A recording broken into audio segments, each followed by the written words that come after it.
Hello అండి. Plain ముక్కలు మనం కుట్టేటప్పుడు హ్యాండ్స్ అనేవి మరీ ప్లెయిన్‌గా పెట్టేసుకోకుండా ఇలా కట్ వర్క్ డిజైన్ ఇచ్చేసుకుంటే చాలా నీట్‌గా కనిపిస్తాయండి. అంటే కొంచెం అందంగా కూడా లుక్ కనిపిస్తది. చూడండి ఎంత నీట్‌గా కనిపిస్తుందో కదా! ఇది ఏ విధంగా కుట్టేసుకోవాలనేది వీడియోలో చెప్తాను. వీడియో అయితే చివరి వరకు చూడండి ఫ్రెండ్స్. వీడియో నచ్చితే లైక్ చేయండి. అంటే మరీ ప్లెయిన్‌గా హ్యాండ్స్ లేకుండా నార్మల్‌గా ఇట్లా కట్ వర్క్ పెట్టేసుకుంటే అందంగా కనిపిస్తాయి. సో ఇప్పుడు కటింగ్ స్టిచ్చింగ్ చూపిస్తానండి. కట్ వర్క్ సింపుల్‌గా ఏ విధంగా కట్ చేసుకోవాలి మరి కొత్తవారైనా సరే చాలా నీట్‌గా వచ్చేటట్టుగా కొన్ని ట్రిక్స్ అయితే నేను చెప్తానండి. ఇదిగోండి ఇది క్యాన్వా పేపర్. ఈ క్యాన్వా పేపర్ వచ్చేసి 2 ఇంచులు అయితే తీసేసుకోవాలండి. ముందుగా అయితే మనం హ్యాండ్స్ అయితే లైనింగ్ కట్ చేసేసుకున్నాం కదా! అయితే ఇప్పుడు చెప్తాను చూడండి. ఇది మన హ్యాండ్ ఎంత పొడుగుందో అంతవరకు క్యాన్వా పేపర్ తీసేసుకొని ఇట్లా కిందని ఒక 1/2 ఇంచ్ వరకు లైన్ అనేది గీసేసుకోండి. ఇప్పుడు వీడియోలో చూపిస్తున్నాను కదా! ఈ విధంగా ఇట్లా లైన్ అనేది గీసేసుకోండి. తర్వాత వచ్చేసి ఒక 1/2 ఇంచ్ వరకైనా పైకి పెట్టేసుకోవచ్చండి. ఇప్పుడు వీడియోలో చూపిస్తాను చూడండి. లేదంటే 1 ఇంచ్ వరకు పెట్టేసుకుంటే కొంచెం కట్ వర్క్ అనేది డిజైన్ కొంచెం అందంగా కనిపిస్తుందండి. నేనైతే 1 ఇంచ్‌కి అయితే పెడుతున్నాను. 1/2 ఇంచ్ పెట్టామనుకోండి ఆ కట్ వర్క్ తిప్పేటప్పుడు అంతకేమీ లుక్ రావట్లేదు. అందుకోసం నేను 1 ఇంచ్‌లో అయితే ఇట్లా మార్కింగ్ అనేది చేసేసి ఒక స్ట్రైట్‌గా ఇగోండి ఇలాగా ఒక లైన్ అనేది గీసేసుకుంటున్నాను. ఇగోండి చూడండి వీడియోలో చూపిస్తున్నాను కదా! ఈ విధంగా. సో ఫ్రెండ్స్ వీడియో చూస్తున్నారు కానీ ఎవరు లైక్ చేయడం లేదు. ప్లీజ్ లైక్ చేయండి, షేర్ చేయండి, సబ్స్క్రైబ్ చేయండి. ఇగోండి ఈ పైన ఎందుకు గీయలేదనేసి అంటే 1 ఇంచ్ కంటే కొంచెం ఎక్కువ అయిపోయిందండి. అందుకే నేను కరెక్ట్‌గా 1 ఇంచ్ అయితే పెట్టేశాను. తర్వాత వచ్చేసి ఇలాంటి మూత ఏదైనా సరే తీసేసుకోండి. అంటే రౌండ్‌దనమాట. ఇట్లా ఏదైనా తీసేసుకొని ఇప్పుడు కొంచెము 2 ఇంచులు ముందుకి గ్యాప్ అనేది వదిలేసాను. ఎందుకంటే అది ఖర్చులోకి వెళ్ళిపోద్దండి. ఇక్కడ ఇగోండి ఈ కింద చూపించాను కదా! అక్కడట 2 ఇంచులు అయితే గ్యాప్ వదిలేసి, సో పైన లైన్ ఉంది కదండి ఆ లైన్ టచ్ అవ్వాలి. కింద లైన్‌కి టచ్ అయితే ఈ విధంగా కట్ వర్క్ అనేది గీసుకోండి. అయితే ఈ మూత వెడల్పుగా ఎక్కువ ఉంది కదా! మనకి చిన్నది కావాలంటే కొంచెం చిన్న కప్పు బాటిల్ కప్ తీసేసుకున్నా సరిపోతుందండి. ఇట్లా గీసేసుకోండి. ఇలాగే రెండో హ్యాండ్‌కి కూడా క్యాన్వా పేపర్ తీసేసుకొని గీసేసుకోవాలి. ఇదిగోండి చూడండి ఈ విధంగా.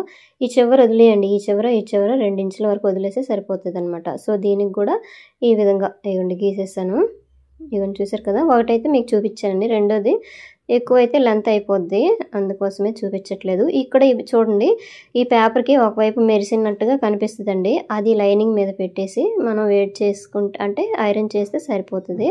అంటేస్తుంది. అది మీకు చూపిస్తాను. ఫస్ట్ వచ్చేసి ఇప్పుడు మనము ఏ విధంగా కట్ వర్క్ గీసుకున్నామో అదే విధంగా ఇలా కట్ చేసుకొని వచ్చేయాలి. చూడండి ఈ విధంగా నేను కట్ చేస్తున్నాను కదా!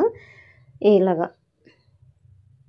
ప్లెయిన్ బ్లౌజ్ అయినా సరే ఈ విధంగా పెట్టేసుకున్నాం అనుకోండి కొంచెం లుక్ వస్తుంది, బాగుంటుందండి. ఇదే విధంగా మనం పట్టు హ్యాండ్స్ అంటే పట్టు చీరలకి బ్లౌజులు ఉంటాయి కదండి వాటికి కూడా పెట్టేసుకోవచ్చు. సో ఇప్పుడు ఏంటంటే క్యాన్వా పేపర్ పెట్టినా సరే కట్ వర్క్ అనేది అలా ఇలాగా మడత పడిపోతుందని చెప్పేసి ఎక్కువ మంది ఇప్పుడు బక్రం అయితే యూజ్ చేస్తున్నారండి. బక్రం పెడితే కొంచెం స్టిఫ్గా ఉంటుందన్నమాట. నేనైతే ఇది క్యాన్వా పేపర్ మీద అయితే కట్ చేస్తున్నానండి. చూడండి ఇట్లా 2 హ్యాండ్స్కి కూడా ఈ విధంగా కటింగ్ చేసేసుకున్నాం అనుకోండి. వీటిని వచ్చేసి లైనింగ్ మీద పెట్టాలి. ఇగోండి లైనింగ్ మీద పెట్టేసి ఇట్లా ఐరన్ చేసేసాను. ఈ ఐరన్ చేసేటప్పుడు ఇగోండి చూసారా ఈ విధంగా అంటేసింది. సో ఐరన్ చేసేటప్పుడు ఏం చేయాలంటే కొంచెం మెరిసేటట్టు ఉంటుందండి ఒకవైపు. అది కింది సైడ్ పెట్టేసుకొని లైనింగ్ మీద పెట్టేసి ఐరన్ చేస్తే సరిపోతుంది. ఇప్పుడు మెయిన్ క్లాత్ తీసేసుకోండి. మెయిన్ క్లాత్ రైట్ సైడ్ పెట్టేసుకొని దీని మీద ఇట్లా పెట్టేసుకోండి. మీకు అర్థమవుతుంది కదా! ఆ రైట్ సైడ్ మీద పెట్టేసుకొని దాని మీద లైనింగ్ పెట్టేసుకోండి. ఫస్ట్ వచ్చేసి క్యాన్వాని చివరైతే ఒక కుట్టు వేసేయండి. వేసేస్తే తర్వాత మనకి అది స్టిఫ్గా ఉంటుందన్నమాట. సో నెక్స్ట్ వచ్చేసి ఇట్లా పెట్టేసుకోండి. కరెక్ట్గా 2 ఎడ్జ్లు ఒకే లెవెల్లో పెట్టేసుకొని ఫస్ట్ ఈ ఎడ్జ్ని ఒక కుట్టు వేసేసుకోండి. అంటే పై క్లాత్ అనేది అటు ఇటు కదిలిపోకుండా ఉండాలంటే ఇట్లా కుట్టు అనేది వేసేయండి. వేసేసినాక ఇప్పుడు చూడండి కట్ వర్క్ అనేది ఏ విధంగా కుడతానో. ఇదిగోండి ఇలాగా ఫస్ట్ ఇలా కుట్టు వేసుకొని వచ్చేయండి. మీకు కనిపించట్లేదు కదా, మీకు తిప్పుతాను చూడండి. సో నీట్గా ఇలాగ అయితే చిన్న చిన్న స్లోగా కుట్టుకుని రావాలండి. ఇదిగోండి ఇప్పుడు చూపిస్తున్నాను చూడండి. స్లోగా ఇలాగా పెట్టేసుకొని రౌండ్ తిప్పే దగ్గర కొంచెం ఇలాగా ఈ మూలల్లో దింపేసి మళ్ళీ రౌండ్ అనేది ఇలా తిప్పాలండి. చూసేసుకోండి.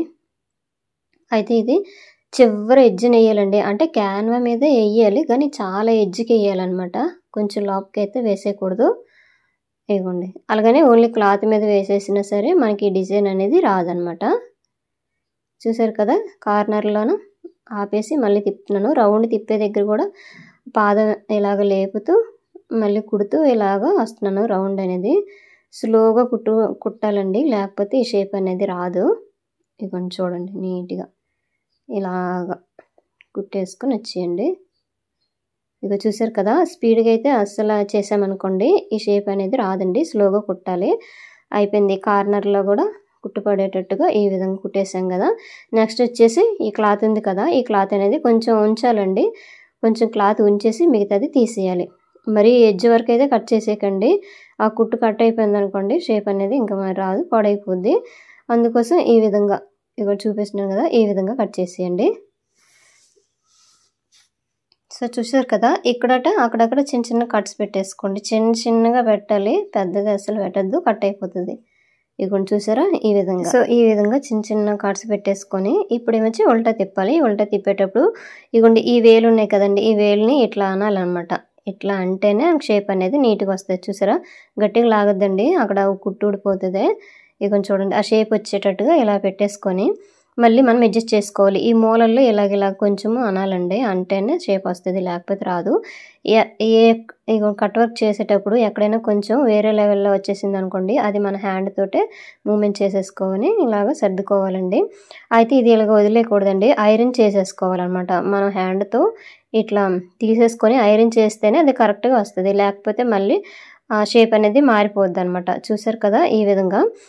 సో లేదంటే ఈ పైనుంచి కొంచెం కుట్టు వేసుకొనైనా వచ్చేవచ్చండి, మన ఇష్టం అండి. కుడితే అంత అందంగా కనిపించదు, కానీ మీకు చూపించడానికి మాత్రమే కుట్టాను. తర్వాత విప్పదీసేస్తాను, ఐరన్ చేసేస్తే నీట్గా కనిపిస్తుందండి.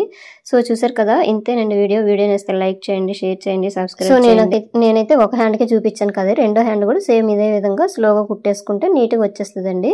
ఐరన్ చేసుకోవాలి. ఇంతేనండి వీడియో నేస్తే లైక్ చేయండి. Thank you.